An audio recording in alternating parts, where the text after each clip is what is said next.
In today's video, I'm going to teach you Pipedrive CRM tutorial, how to use Pipedrive for beginners, 5 minutes. First, head to pipedrive.com, sign up with your email, and complete the quick setup about your company and role. This helps Pipedrive tailor the default pipeline to your sales process.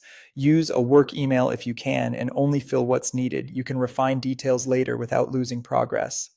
After sign up, you'll land on the main deals view. Think of this as your visual pipeline, with stages like qualified and contact made.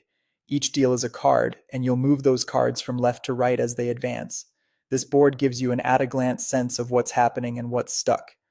Along the top or side, you'll see Pipedrive's core features: leads, deals, contacts, activities, campaigns, insights, and the marketplace.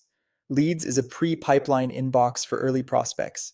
Deals is your active pipeline. Contacts houses people and organizations. Activities is your to-do list. Campaigns covers email marketing if it's enabled.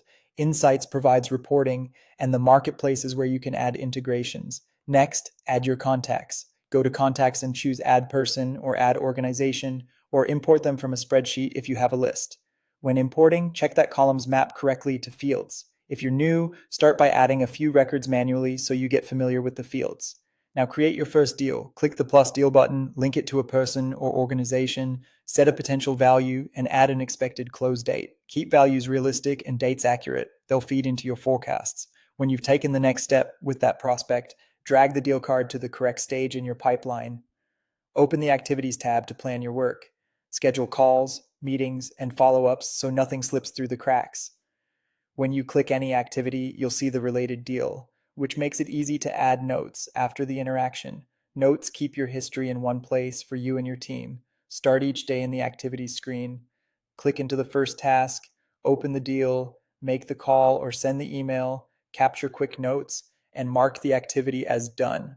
If there's a logical next step, schedule the next activity right away to maintain momentum. As deals progress, drag them across the pipeline. When a deal is finished, move it to won or lost and record the reason. Capturing the why improves your reporting and insights and helps you refine your process over time. That's the core workflow. Add contacts, create deals, plan activities, move deals forward, and close with clear reasons. Follow this rhythm daily, and Pipedrive will keep your sales organized, visible, and actionable.